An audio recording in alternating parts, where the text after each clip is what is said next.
जय नमस्कार साथियों। तो कैसे हैं आप लोग। तो दोस्त मुझे उम्मीद है आप लोग बढ़िया होंगे, स्वस्थ होंगे और दोस्त अपने तैयारी को बिल्कुल अच्छे तरीके से दोस्त आप कर रहे होंगे।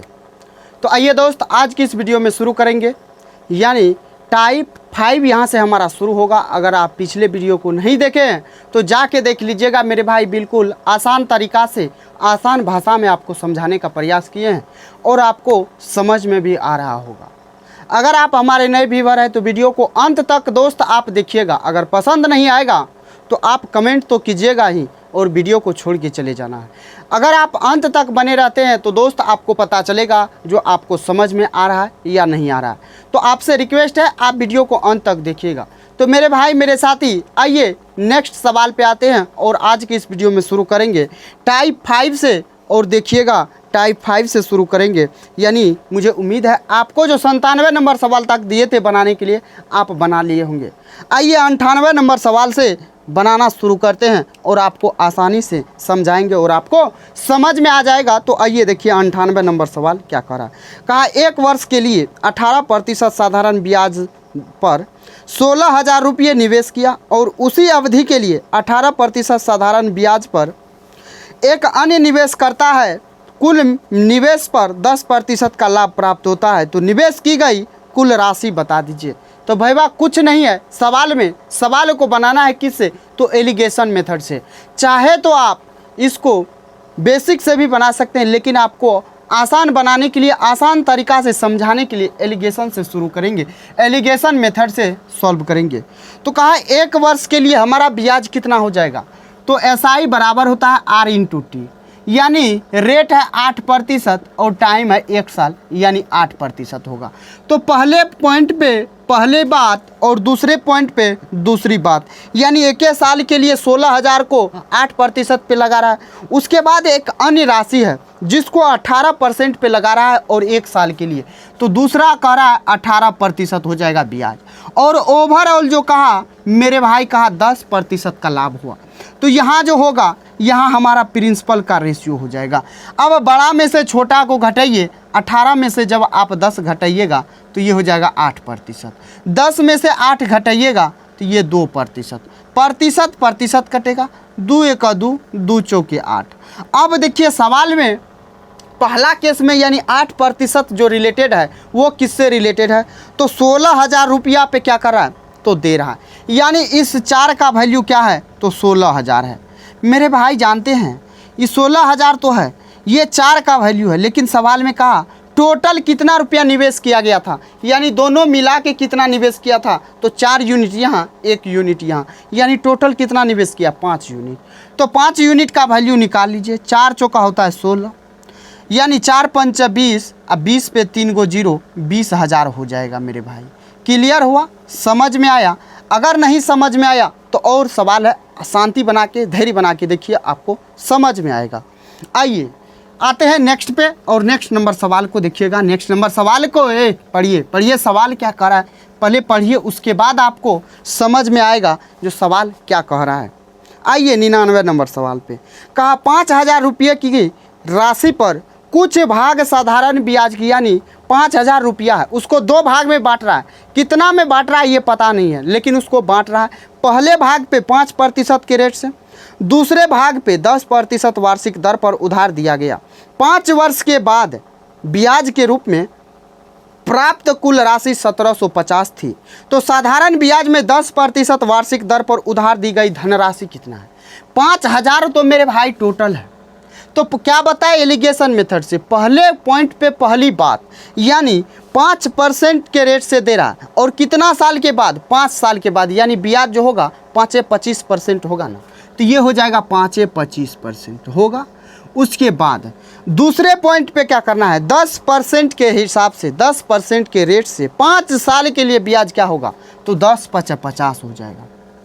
लेकिन कॉमन में कॉमन में 1750 ब्याज हुआ है टोटल, उसको दोनों से मिला के 1750 हुआ, यानी ओवरऑल पे कितना परसेंट का हुआ, यानी 1750 ब्याज हुआ किस पे, तो 5,000 पे हुआ ना।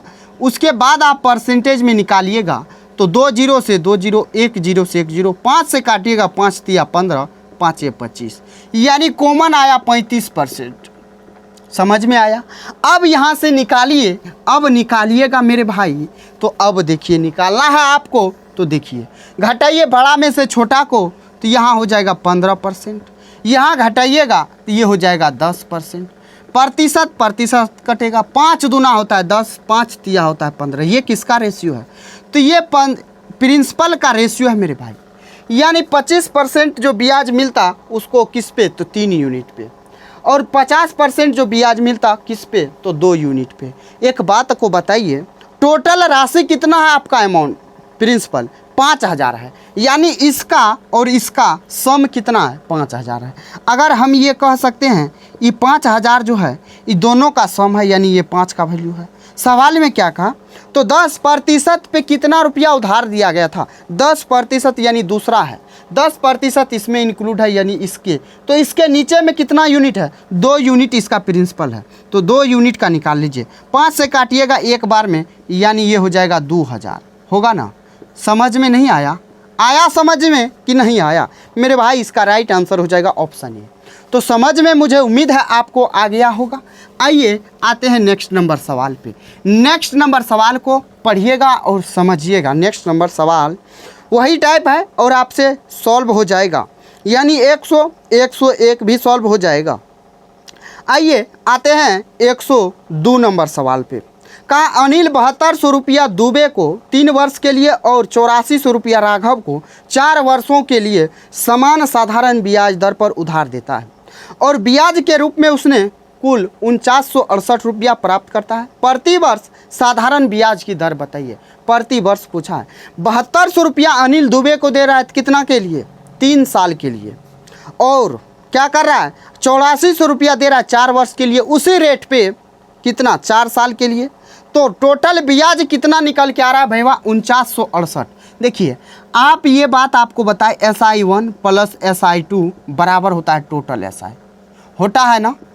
होता है या नहीं होता है मेरे भाई? बताइए ना। होता है। तो अब बताइए पहला केस में कितना है प्रिंसिपल? तो 7200। तो यहाँ से आप निकाल लीजिए। अब बताइएगा रेट नहीं पता है, तो रेट नहीं पता है तो रेट को मान लीजिए X% मान लीजिए। तो पहला में हो जाएगा प्रिंसिपल यानी 7200 गुना रेट इंटू टाइम। टाइम कितना है? तो 3 साल है। अब बट्टे क्या हो जाएगा? 100। ये क्या आया? ए भैया ये पहले केस का ब्याज आया है। दूसरे केस में कितना है? तो 7200, और दूसरे केस में है 8400। 8400 गुना क्या हो जाएगा? तो X%, और क्या हो जाएगा? टाइम कितना है? तो टाइम है 4 साल। बट्टा हो जाएगा क्या? तो 100। अब जो आया 4968 ये टोटल ब्याज है। अब यहाँ से काटिए 2 जीरो से 2 जीरो, ये 2 जीरो से 2 जीरो, 72 तिया काट गुना कीजिए तो 3 दूना 6, 3 सत्ते 21, यानी 216 X%। X हो जाएगा, X हो जाएगा यहाँ से। अब देखिएगा यहाँ गुना कीजिएगा तो 4 चौका 16, 4 8 32, 1 33, ये हो जाएगा X बराबर हो जाएगा 4968। जोड़िएगा इसको तो ये X हो जाएगा, और 6 6 12 हो जाएगा, बचेगा 1, 3 1 4 1 5 हो जाएगा, फिर बचेगा कुछ नहीं, यानी 3 2 5, यानी 552 X, ये हो जाएगा 4968। अब इसको काटिएगा तो 5 नमा होता है 45, यानी ये कितना बार में कटेगा? 9 से आप इसको गुना कीजिए तो 9 दूना 18, 9 5 45, 1 46, 9 5 45, 9 5 45, और ये हो जाएगा कितना? 9 5 45, 1 46, बचा था 4, 9 5 45, 4 होता 49, 4968, यानी ये 9 बार में कट जाएगा। जब 9 बार में कट गया तो x का वैल्यू क्या आया? 9 आया। x माने थे किसको? रेट को माने थे, यानी हमारा जो रेट हो जाएगा वो 9% हो जाएगा। तो समझ में आया? क्लियर हुआ? अगर दोस्त आपको समझ में आ गया है तो आइए आते हैं टाइप 6 को शुरू करते हैं, और टाइप 6 को सॉल्व कीजिएगा। सवाल को पढ़िएगा। अगर आपसे सॉल्व होता है तो मेरे भाई सॉल्व कीजिए, अगर नहीं होता है तो धैर्य बना के वीडियो को देखिए और टाइप 6 को पढ़िएगा। सवाल 103 नंबर सवाल क्या कह रहा है? 103 नंबर सवाल को पढ़िए। कहा एक आदमी 3 अलग अलग योजनाओं में 6 साल, 10 साल और 12 साल के लिए क्रमशः 10%, 12% और 15% साधारण ब्याज दर पर पैसा निवेश करता है। यदि प्रत्येक योजनाओं के पूरा होने पर उसे समान ब्याज प्राप्त होता है तो निवेश का अनुपात बताइए। सवाल में कुछ नहीं है लेकिन सवाल आसान है। अगर आप सवाल को समझ गए तो सवाल आपके लिए आसान होगा, अगर आप नहीं समझे तो आपके लिए सवाल बहुत ही भारी हो जाएगा। सबसे पहले पहला योजना मान लेते हैं x का है, दूसरा योजना हमारा y का है, तीसरा योजना हमारा z का है, समझे। यानी प्रिंसिपल है, ये पहला योजना का है, ये दूसरा योजना का है, ये तीसरा योजना का है प्रिंसिपल। उसके बाद 6 साल के लिए 10% पे और सब बराबर है तो आप ब्याज निकालिए, सबका ब्याज समान है। ब्याज निकालिए तो मूलधन गुना होता है क्या, समय गुना होता है दर, ये हो गया प्रतिशत, बराबर हो जाएगा। बटा 100 होगा तो 100 सबका कट जाएगा। लेकिन यहाँ देखिए मूलधन गुना समय क्या है तो 10 साल, रेट क्या है तो 12%, ये भी बराबर हो जाएगा। जेड का कितना तो 12 गुना 15, तो प्रतिशत से तो सब प्रतिशत कट जाएगा। अब ये दोनों को कंपेयर कीजिए, 10 से ये कट जाएगा, 6 दूना होता है 12, तो ये कितना हो जाएगा x, ई बटे में हो जाएगा y, ये हो जाएगा ऊपर में 2, यहाँ कुछ नहीं है तो 1 हो जाएगा। अब इस दोनों को कंपेयर कीजिए तो ये 12 से 12 यहाँ कट जाएगा, 5 से काटिएगा तो ये 2 बार में कटेगा, 5 से काटिएगा तो 3 बार में कटेगा। यहाँ y अब बटे z हो जाएगा, ये 3 है तो 3 रहेगा, ये 2 है नीचे में तो 2 रहेगा। आपको यहाँ पे काट के इसीलिए बताए हैं मेरे भाई, आप इसको अलग लिखिएगा, इसको अलग लिखिएगा, क्योंकि हमने साथ साथ काट दिया है तो आपको आसानी से समझ में आ गया होगा। अब देखिए यहाँ y है 1, यहाँ y है 3, तो यहाँ भी 3 होना चाहिए ना, y तो 3 होना चाहिए, 3 से गुना कीजिए, ऊपर में भी 3 से नीचे में भी, यानी x का वैल्यू 6, y का वैल्यू 3, y का वैल्यू 3, z का, यानी x ratio y ratio z।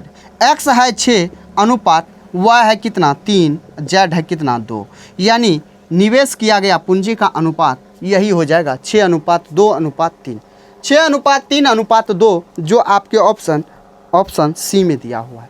तो क्लियर हुआ, समझ में आया कि नहीं आया मेरे भाई? अगर आपको समझने में दिक्कत हो रहा है तो आप कमेंट कीजिए, आप कमेंट करना ना भूलिएगा। आपको समझ में अगर नहीं आ रहा है तो आइए, अगर समझ में आ रहा है तो वीडियो को आप शेयर कीजिए और अपने दोस्तों के बीच, आप जिस भी ग्रुप में जुड़े हैं वहाँ तक उस बीच से ग्रुप में वीडियो को शेयर कर।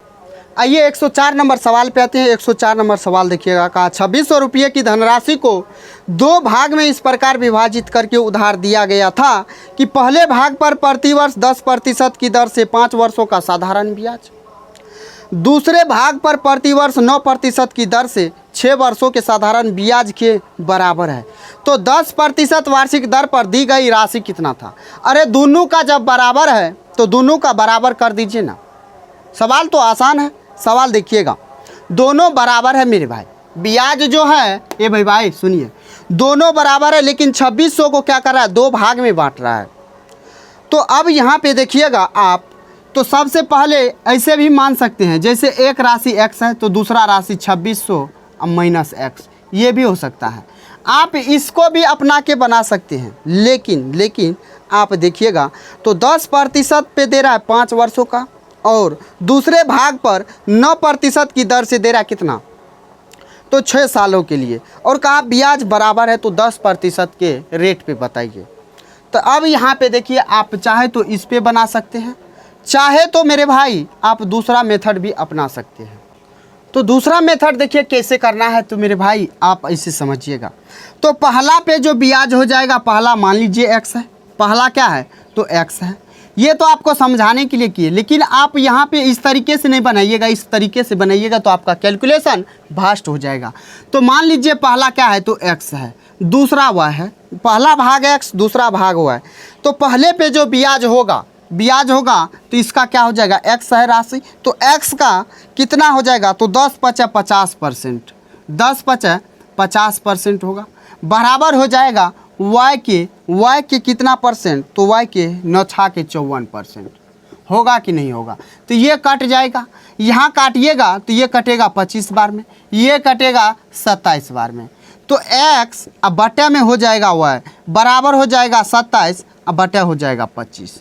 अब बताइए ये x पहला भाग, y ये दूसरा भाग, यानी दोनों का सम कितना है, तो टोटल कितना है तो 2600 है, यानी दोनों को मिला के 2600 होगा। तो अभी दोनों को भी मिला दीजिए, 7×5 = 12, ये हो जाएगा दो दो 4 1 5, यानी 26 दूना 52, यहाँ हो जाएगा 100, यानी ये 50 बार में। ये क्या आया? तो मेरे भाई ये क्या आया? तो यहाँ से आपको क्या पूछा था? 10% की दर पे, 10% के दर पे ये कितना है? तो x का है साथ में, तो x के साथ में कौन है? तो 27 है। अगर ये 1 यूनिट का वैल्यू कितना है? 50 है, या आप ऐसे नहीं कीजिएगा, तो यहाँ पे आप 27 का मान निकालिएगा, तो 27 से गुना। अब यहाँ पे गुना कर दीजिए, तो ये कितना हो जाएगा? तो 7 पंच होता है 35, बचेगा 3, 5 दूना 10 और 3 हो जाएगा 13, यानी 1350 क्या हो जाएगा? तो 10% पे आपने ब्याज पे लगाया था। तो मेरे भाई मेरे साथी, आपको समझ में आया? क्लियर हुआ कि नहीं समझ में आया? आया ना समझ में? आइए आते हैं नेक्स्ट नंबर सवाल पे, और नेक्स्ट नंबर सवाल को देखिएगा, सवाल क्या कर रहा है। कहा अंजू ने कुछ धनराशि को 12% प्रतिवर्ष की दर पर साधारण ब्याज की दर से 3 वर्षों के लिए एक ही योजना में निवेश किया। इसके अलावा उसने दूसरी योजना में 2 साल के लिए इससे 3 गुना निवेश किया। यदि उसने दोनों योजनाओं से समान ब्याज प्राप्त किया तो दूसरी योजना की साधारण ब्याज की प्रतिशत दर क्या थी? तो आप इस सवाल को सॉल्व कीजिएगा। ये सवाल आपसे सॉल्व हो जाएगा, आसान सवाल है। आप सॉल्व करके आंसर कमेंट बॉक्स में देना है। अगर नहीं बनेगा तो भी आपको बताना है जो नहीं बना है। आइए आते हैं 106 पे। तो कहा एक व्यक्ति ने कुछ राशि 12% प्रतिवर्ष साधारण ब्याज की दर से और दूसरी राशि 10% प्रतिवर्ष साधारण ब्याज की दर से निवेश की। उन्होंने दोनों निवेशों से 125 रुपया का वार्षिक साधारण ब्याज प्राप्त किया हुआ, लेकिन यदि उसने निवेश की गई राशि को आपस में बदल दिया होता तो उसे ब्याज के रूप में 3 रुपया अधिक प्राप्त होता। तो उसने मूल रूप से 10% प्रतिवर्ष साधारण ब्याज पर कितना निवेश किया। अब देखिए ये सवाल आसान है, लेकिन आप समझिएगा तो क्या है। तो एक व्यक्ति है 12% के रेट पे दे रहा है, और कब तक कितना के लिए दे रहा है? 21 साल के लिए दे रहा है, लेकिन 10% पे भी दे रहा है दूसरे राशि को, लेकिन दोनों से जो ब्याज मिल रहा है तो 125 रुपया मिल रहा है। कहा अगर दोनों के राशि को हम उलट पुलट कर दे, यानी अदल बदल कर दे, तो जो ब्याज होगा वो 3 रुपया अधिक होगा। मतलब ए राशि है, इसका अगर 12% हम करते हैं तो ये क्या हो जाएगा? हमारा ब्याज हो जाएगा। इस ब्याज को जोड़ना है बी राशि के 10% के ब्याज पे, तो हमारा ब्याज कितना हो जाएगा? तो 125 हो जाएगा। समझे? अब देखिए कहा अगर इसके राशि को हम बदल दें, यानी यहाँ ए है तो यहाँ बी है, यहाँ बी है तो यहाँ बी होना चाहिए, यानी बी होना चाहिए। उसके बाद इसको 12% पे देना है, फिर प्लस करना है क्या? तो इसके क्या कितना हो जाएगा? ये ए 10%, तो होगा हमको कितना रुपया? 128 रुपया। अब यहाँ से आप देखिए, ये दोनों को जोड़िएगा तो यहाँ से आप a प्लस बी का वैल्यू निकालिए। पहले a प्लस बी का वैल्यू आप निकालिएगा कैसे? तो मेरे भाई आप यहाँ से देखिए, ये समीकरण बन गया, ये पहला समीकरण, ये दूसरा समीकरण। आप यहाँ से जोड़िए तो बी ए वाला ए के साथ जुटेगा, बी वाला बी के साथ जुटेगा। तो ए वाला यहाँ है, ए वाला यहाँ है, यानी ए कितना हो जाएगा? तो a इंटू 10%, यानी a इंटू 22% हो जाएगा। फिर प्लस हो जाएगा b इंटू 22% हो जाएगा। इसको जोड़िएगा तो ये हो जाएगा 8 5 13, 2 2 4 1 5, ये हो जाएगा 2, यानी 253।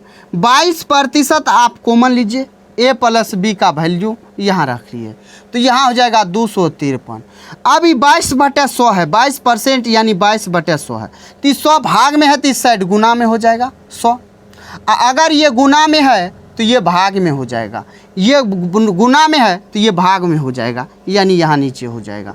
अब काटिए 11 दूना 22, 11 दूना 22, 11 तिया 33, इसको काटिएगा तो ये 50 बार में, 23 पंचा होता है 115, यानी a प्लस बी का जो वैल्यू आया ये 1150 आया है।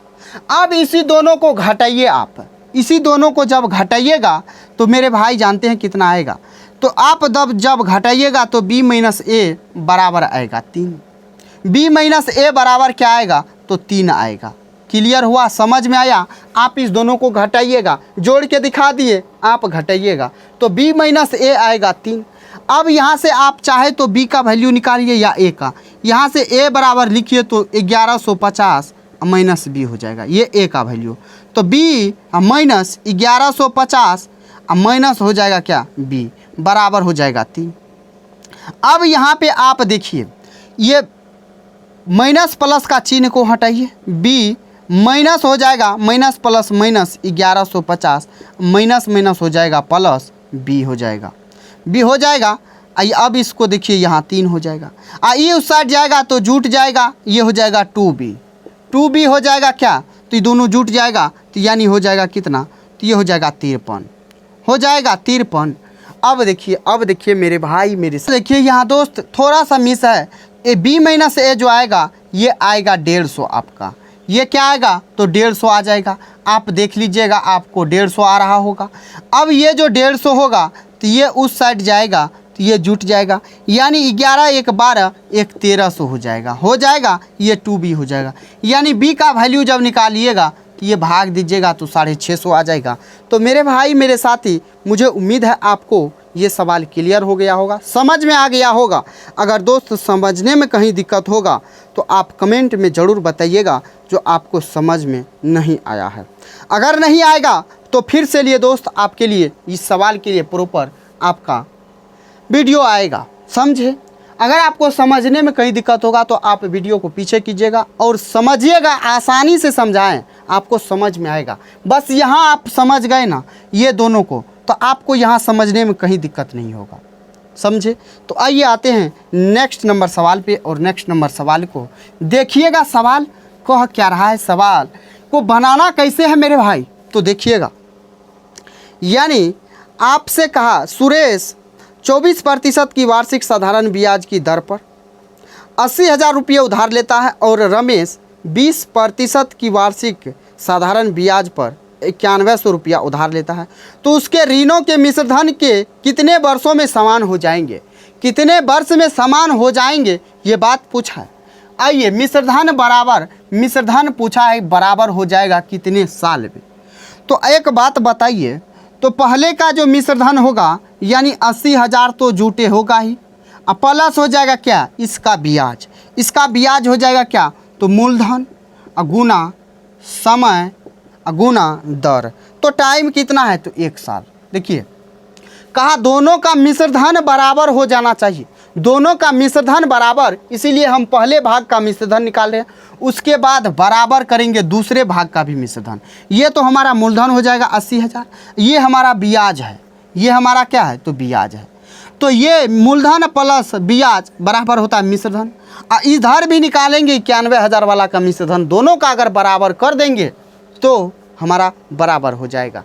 यानी टाइम यहाँ पे क्या करना है, तो टाइम के लिए टी का इंडिकेट्स करना, यानी कितने सालों के बाद कहा तो यहाँ पे आपको टी लिखना है। उसके बाद 91,000 प्लस 91,000 ये मूलधन हो गया, अब निकालना है ब्याज, मूलधन गुना कितना रेट पे, तो 20% पे, और इंटू टाइम, अब बटा हो जाएगा 100। अब देखिए, अब इसको काटिए तो 2 0 से 2 0, 2 0 से 2 0। अब देखिए ये हो गया कितना, तो 24 8 गुना कीजिए तो 8 चौका होता है 32, 8 चौका 32, 8 दूना 16 3 19, ये 19,200 टी हो गया। सॉरी दोस्त, यहाँ से आपको लिखना था 19,200 टी हो गया। अब प्लस ये 80,000 हो जाएगा, तो 80,000 को रहने दीजिए। इधर कितना हो रहा है तो उसको इधर लाइए, तो इधर गुना कीजिएगा तो 2 0 इधर भी टी हो जाएगा। उसके बाद यहाँ गुना कीजिएगा तो 2 9 दूना 18, 2 1 2 9 दूना 18, 18,200 हो गया। अब इधर जब ले जाइएगा 91,000 इधर है, इधर से 80,000 ले जाइएगा तो घटेगा, तो ये हो जाएगा 11,000। यहाँ हो जाएगा क्या, ये घटेगा क्या, तो घटेगा इधर आके, तो ये हो जाएगा 1,000 टी, अब बराबर हो जाएगा 11,000। अब 2 0 3 0 से 3 0, यानी टी बराबर 11 साल, 11 साल हो जाएगा आपका राइट आंसर। देखिए अगर आप इतना सॉल्व नहीं करना चाहते हैं तो मेरे भाई आप इसको बाई ऑप्शन भी सजा सकते हैं। बाई ऑप्शन जाइएगा तो मात्र 2 सेकेंड का सवाल है ये, लेकिन आपको मेथड पता होना चाहिए जो आप सॉल्व करेंगे कैसे। बाय ऑप्शन तो आप सॉल्व कर लीजिएगा ना, लेकिन बाय मेथड कैसे सॉल्व करना है ये तरीका दोस्त आपको बता दिए। आइए आते हैं नेक्स्ट नंबर सवाल पे। नेक्स्ट नंबर सवाल यहाँ से शुरू होता है हमारा 7 नंबर, यानी टाइप 7। आइए 108 पे आते हैं। कहा एक राशि का 1/4 2% साधारण ब्याज की दर पर उधार दिया गया था और शेष भाग 3% की दर पर दिया गया था, तो कहा पूरी राशि के लिए औसत ब्याज दर क्या है। अब समझिएगा, 1/4 यानी 1/4 को कितना रेट पे, 2% रेट पे, इस शेष यानी 3/4 को कितना रेट पे, तो 3% पे। कहा ओवरऑल कितना औसत हमको रेट देना था, यानी औसत ब्याज दर देना था, यानी रेट देना था। अब देखिए 4 हिस्से में से एक हिस्सा को 2% पे, 4 हिस्सा में से 3 हिस्सा को 3% पे, तो ये हिस्सा हो गया ना, तो ये 4 को हटा देते हैं, क्योंकि इसका लॉसो लीजिएगा तो 4, 1/4 को गुना कीजिएगा 4 से, 3/4 को गुना कीजिएगा 4 से, 4 कट जाएगा, यानी एक हिस्सा हो जाएगा। अब एवरेज का कंसेप्ट लगाइए, गुना कीजिए तो 1 गुना 2 बराबर 2%, प्लस कर देना है 3 तिया 9%, भाग देना है दोनों के सम से, दोनों के सम से, यानी 3 1 4। अब इसको देखिएगा तो 9 2 11/4%, भाग दीजिएगा तो 4 दूना 8 3 11/4%, ये 2 से 3/4% ओवरऑल रेट होता। समझ में आया, क्लियर हुआ कि नहीं समझ में आया दोस्त? आसान था, इसीलिए आपको ये तो पहले ही बता दिए थे, ये पहले ही बताए थे, आपको बताए कहाँ से, तो आप टाइप 4 में देखिएगा 92 93 94 नंबर, यानी 93 94 95 97 तक जो दिए थे वही टाइप है, बस आपको समझना था बस। आइए आते हैं 109 नंबर सवाल। 109 नंबर सवाल को देखिएगा तो 109 नंबर सवाल क्या कह रहा है। 109 नंबर सवाल को पढ़िए और समझिएगा, सवाल आसान है। कहा जनवरी के महीने में 3500 रुपया में से एक व्यक्ति 1500 रुपया 4% साधारण ब्याज दर पर, 1000 रुपया 3% साधारण ब्याज दर पर, और उससे किस दर पर शेष धन को उधार देना चाहिए था ताकि वर्ष के अंत में कुल आय 3500 रुपये पर 5% का ब्याज हो जाए। 3500 पे 5%, लेकिन यहाँ भी वही एवरेज का कंसेप्ट लगाना है मेरे भाई, एवरेज का कंसेप्ट। 3500 रुपया में से 1500 रुपया को लगाया किस रेट पे, 1500 रुपया को लगाया 4% पे, उसके बाद लगाया 1000 को किस रेट पे, तो 3% पे, तो बचा कितना, ये 15 10 25 हो गया, तो बचा 1100। अब 1100 बचा यानी 1000 बचा, तो इसको किस रेट पे लगाना चाहिए ताकि उसको ओवरऑल जो है वो 5% रेट मिल सके।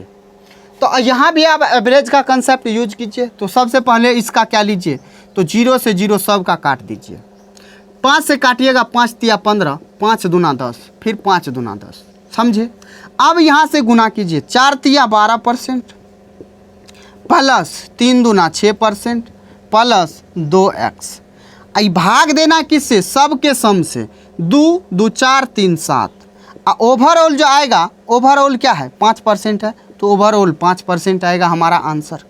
तो इसमें x का पता चलेगा, तो 12 6 18% प्लस 2x, अब बराबर हो जाएगा 7 5 35, ये उस साइड जाएगा तो घट जाएगा, जब घट जाएगा तो ये 2x इधर है, ये घट जाएगा तो 18 दूना 36 होता है, यानी 17% होगा। जब x का वैल्यू निकालिएगा तो 8 दूना 16, 8.5% आपका क्या होगा, तो राइट आंसर हो जाएगा।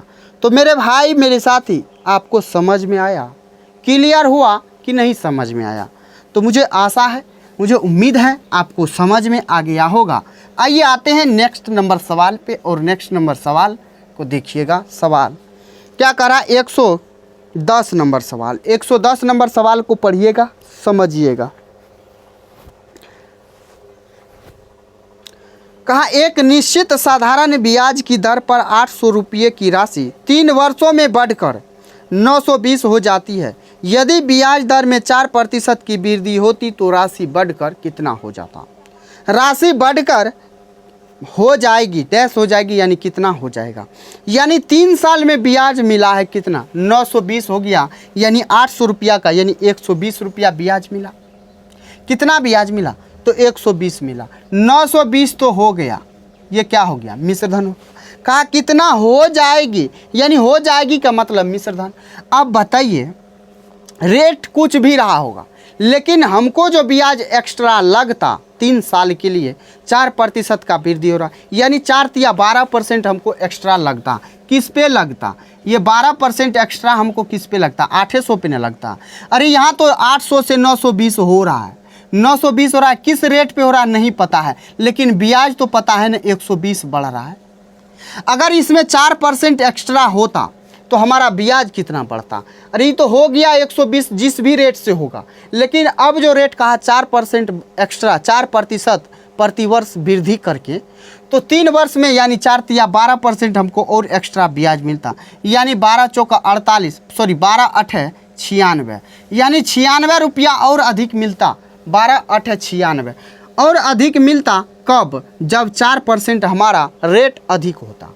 तो कहा कितना हो जाएगा? तो ये तो अभी हुआ है, अब फिर इतना ब्याज और होता, यानी 6 9 2 11 9 1 10, यानी 1016 रुपया आपका क्या हो जाता? तो मिश्र धन हो जाता, जो आपके ऑप्शन सी में दिया हुआ है।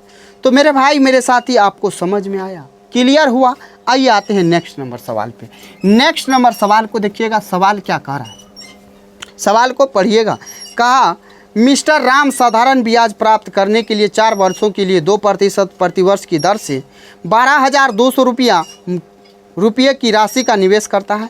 बाद में वह मूल राशि के साथ साथ साधारण ब्याज के रूप में भी प्राप्त राशि को अगले 4 वर्षों के लिए उसी ब्याज दर पर निवेश करता है। पिछले 4 वर्षों के अंत में उसे कितनी राशि ब्याज मिलेगा?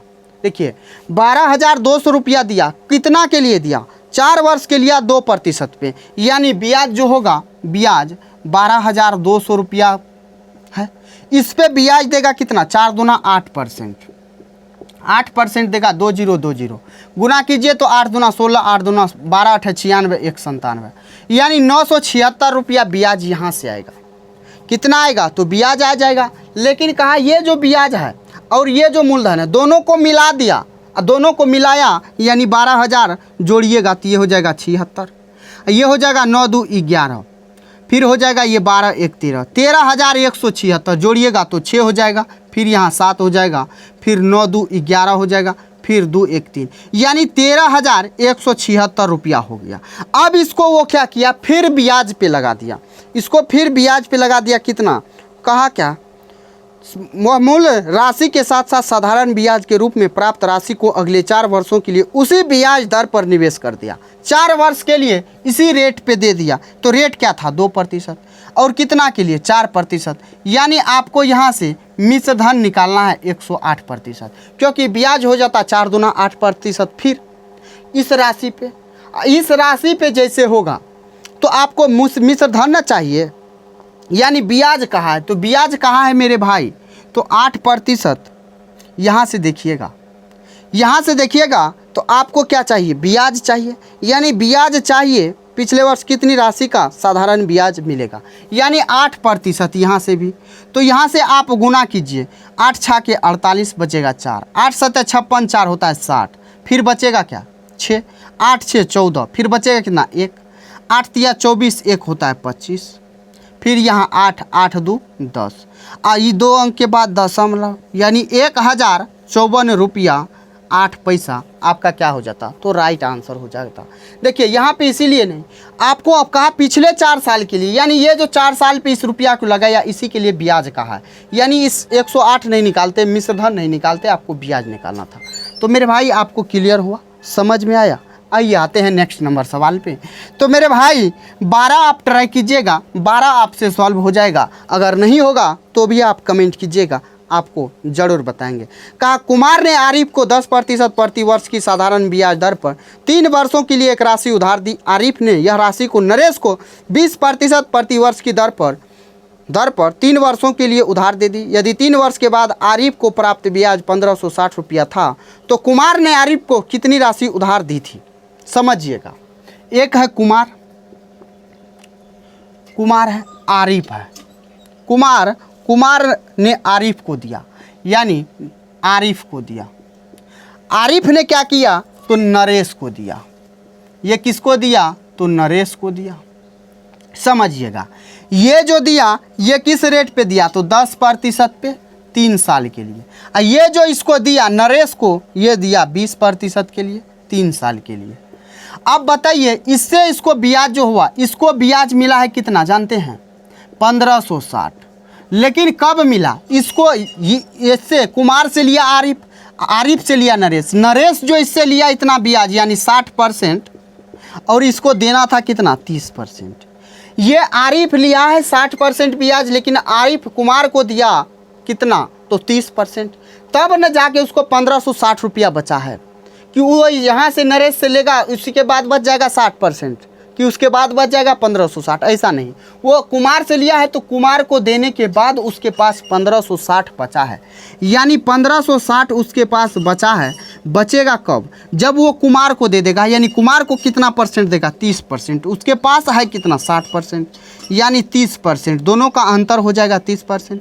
उसके बाद क्या? 100% का वैल्यू काट दीजिए, 0 0 0 0। 3 से काटिएगा, 3 5 15, 3 दूना 6, यानी 5200 रुपया ब्याज पे लिया था। कितना लिया था? तो 5200 लिया था, यानी आपका ऑप्शन डी हो जाएगा मेरे भाई।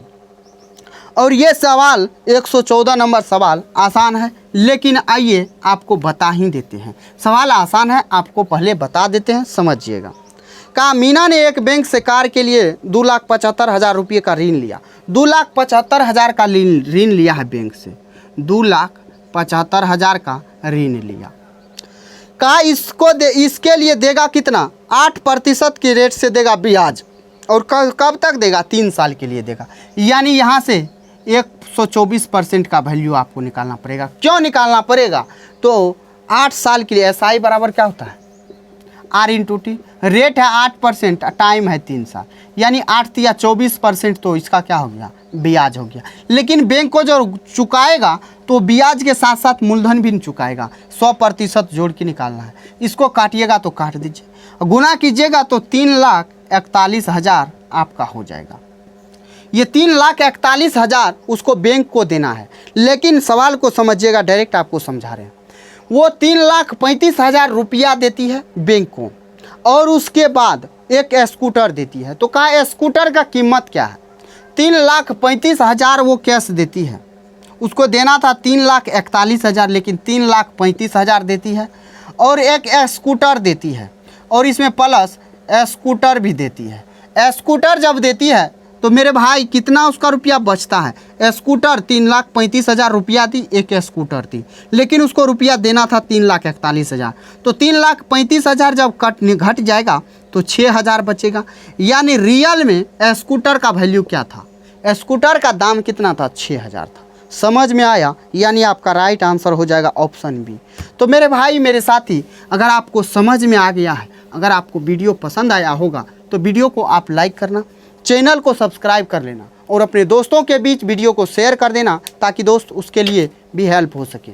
तो चलिए दोस्त, फिर मिलते हैं नेक्स्ट वीडियो में। तब तक के लिए Jai Hind, bye bye, take care.